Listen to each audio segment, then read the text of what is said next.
Baik, Assalamualaikum warahmatullahi wabarakatuh. Perkenalkan, saya David Jun dengan NIM 2023 05 02 01 dan 06. Saya dari Prodi Teknik Industri kelas pagi.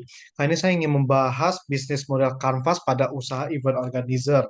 Ada apa aja sih, apa namanya ya, BMC atau bisnis model Canvas pada IO itu. Yang pertama adalah bagian dari kemitraan utama.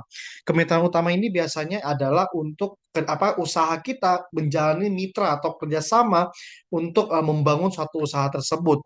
Contohnya mitra utama pada event organizer adalah yaitu penyedia peralatan dalam event. Contohnya sound system, lighting, eh, panggung, dekorasi dan lain sebagainya. Yang kedua yaitu pemilik gedung, hotel, hall atau ruang publik tempat acara dilaksanakan. Ini biasanya digunakan untuk ketika kita mempromosikan mempromosikan produk supaya apa? Supaya kita bisa mendapatkan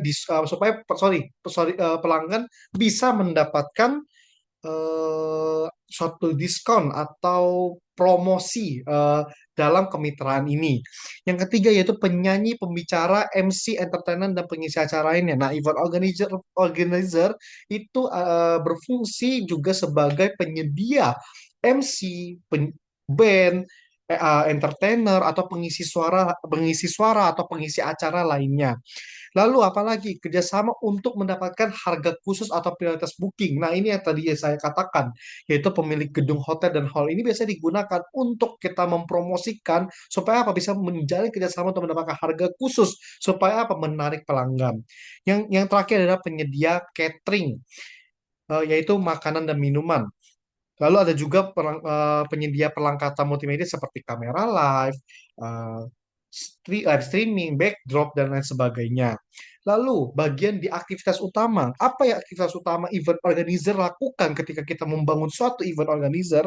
Yang pertama adalah membuat timeline atau rundown dan anggaran budgeting. Budgeting ini adalah untuk supaya kita tahu pengeluaran acara ini berapa dari awal sampai acara ini selesai. Dan rundown ini adalah eh, strukturisasi acara tersebut dari awal sampai akhir supaya apa acara ini bisa jalan sesuai dengan rundown.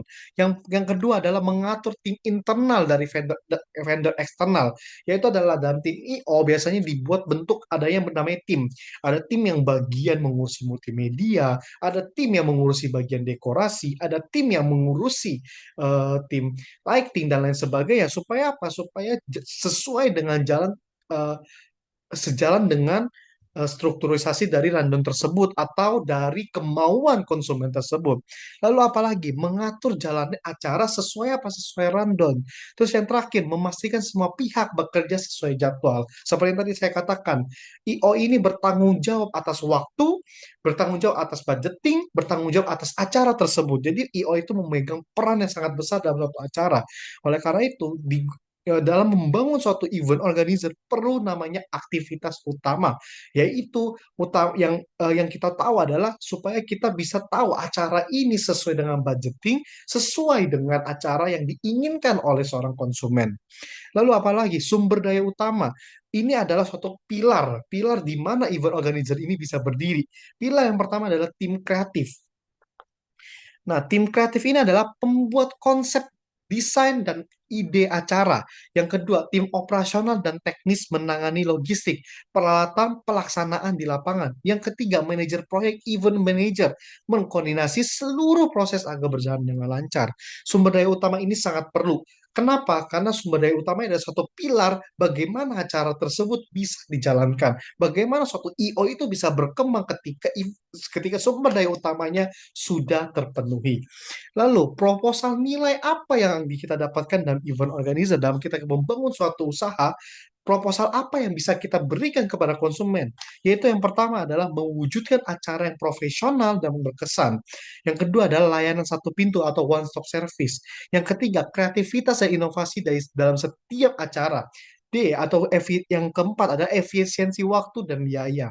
Yang kelima, jaminan kualitas dan pelaksanaan tepat waktu. Dukungan teknis dan manajemen risiko, meningkatkan citra dan kepuasan klien. Nah, dalam proposal nilai ini adalah juga suatu hal yang paling penting ketika kita membangun event organizer atau membangun usaha dalam event organizer. Kenapa? Karena perwawasan ini adalah hal apa yang kita tawarkan dari usaha kita. Misalnya hal plus apa, benefit apa yang kita tawarkan dari usaha kita supaya membuat konsumen ini merasa apa? Merasa yaitu seperti di nilai yang terakhir, dukungan teknis supaya meningkatkan citra dan kepuasan klien. Lalu ada apa lagi dalam strukturisasi BMC pada event organizer, yaitu ada hubungan pelanggan. Ada apa aja di hubungan pelanggan? Yang pertama ada layanan personal atau personalis service, yaitu layanan seperti contohnya konsultasi atau pendampingan penuh. Yang C adalah apa? Komunikasi aktif dan respon cepat. D, kredibilitas dan kepercayaan. Nah, hubungan pelanggan ini adalah hubungan kita dengan pelanggan ketika pelanggan ini memakai jasa kita, memakai usaha kita. Hubungan apa yang harus kita lakukan yaitu adalah layanan personal. Personal ini adalah ketika kita eh, satu dengan satu apa personal dengan klien ini dengan segala permasalahannya, segala keinginannya, kita akan usaha IO itu perlu apa namanya adanya konsultasi dan pendampingan penuh supaya apa pelanggan ini eh, merasa adanya pelayanan yang baik, pelayanan yang cukup untuk membangun usaha dan event organizer ini. Lalu ada pilar apa lagi? Yaitu saluran. Saluran untuk apa? Untuk biasanya untuk promosi, untuk memperkenalkan usaha kita, untuk membeli rebranding perusahaan kita, yaitu adalah yang pertama adalah media digital dan online. Contohnya media sosial dan lain sebagainya. Yang kedua yaitu pameran dan expo event. Biasanya event organizer sangat terpaku yaitu namanya dengan pameran. Yaitu kenapa? Karena dengan pameran, event organizer itu bisa menarik pelanggan ketika ada pameran wedding, pameran wedding fair atau dan lain sebagainya. C, kemitraan dan rekomendasi. Nah, ini juga berhubungan dengan poin pilar yang pertama itu kemitraan utama.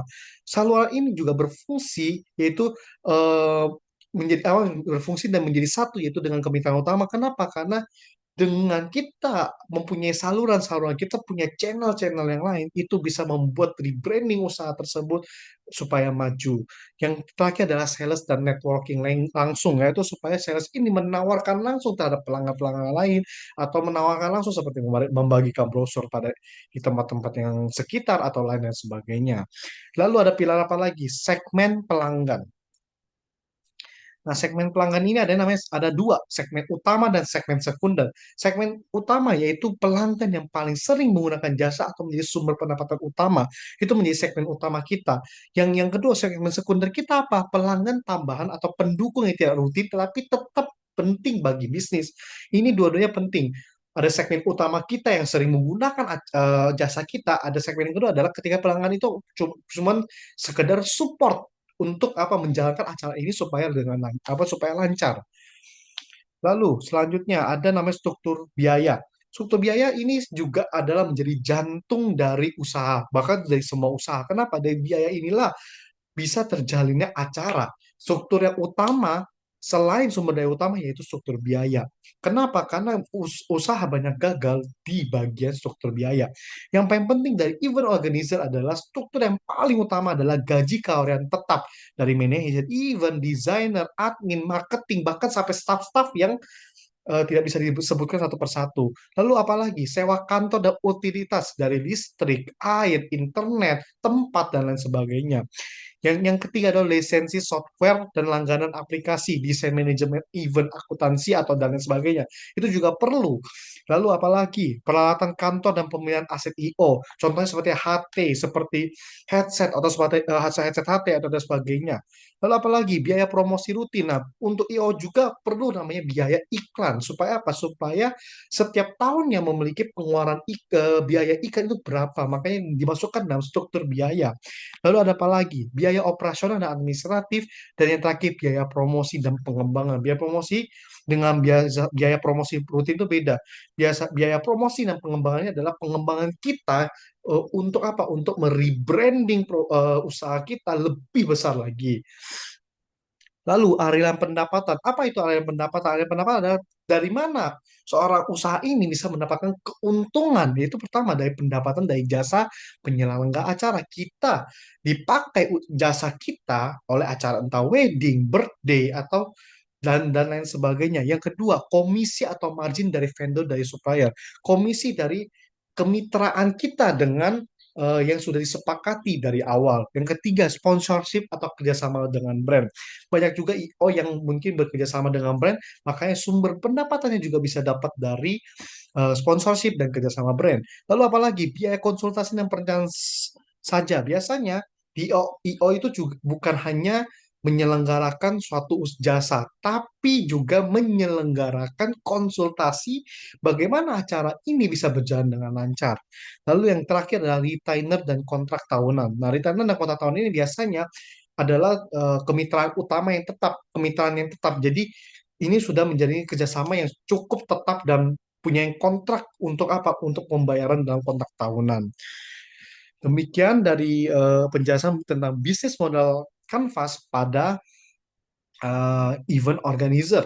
Lalu selanjutnya saya akan membahas tentang VPC atau Value Proposition Canvas bagi event organizer.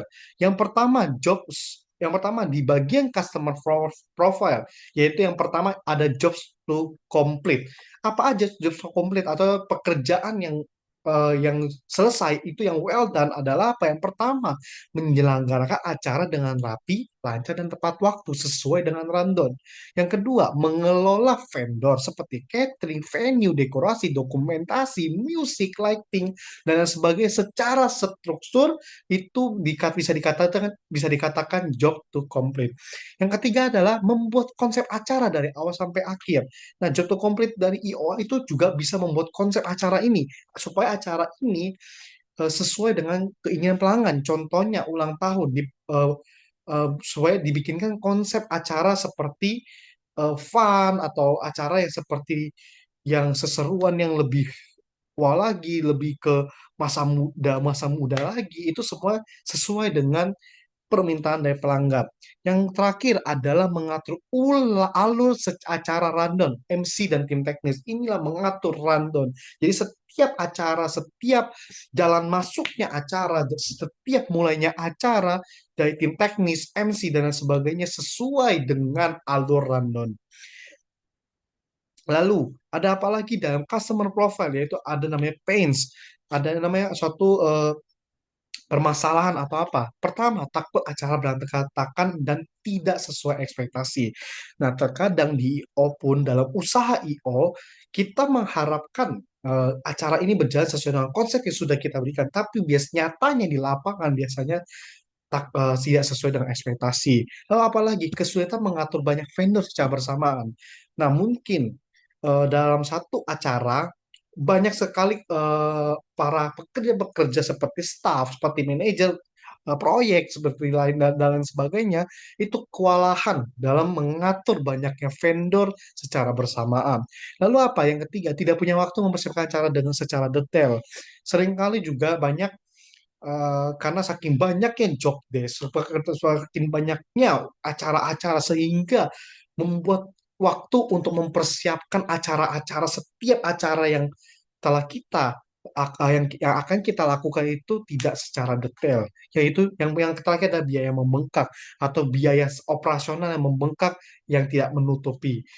Lalu adalah apa lagi? Gains atau adalah suatu keuntungan dalam customer profile ini adalah yang pertama, acara berjalan lancar dari awal hingga akhir. Itu adalah suatu solusinya. Yang kedua adalah konsep acara kreatif, unik dan sesuai dengan tema. Yang ketiga, budget transparan dan sesuai dengan kemampuan. Yang keempat, tim yang responsif, komunikatif, dan berpengalaman.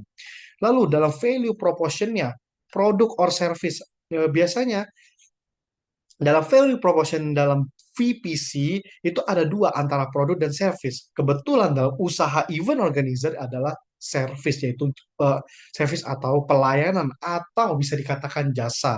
Yang pertama adalah paket penyelenggara event lengkap, wedding, entah ulang tahun, entah seminar, entah gathering, entah acara olahraga dan lain sebagainya.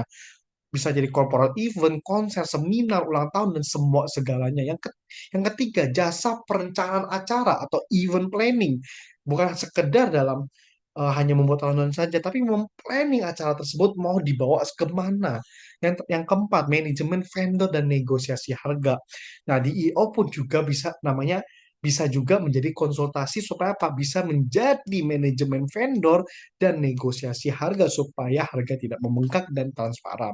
Yang kelima, pembuatan konsep, desain acara Natal, dekorasi layout London, dan lain sebagainya.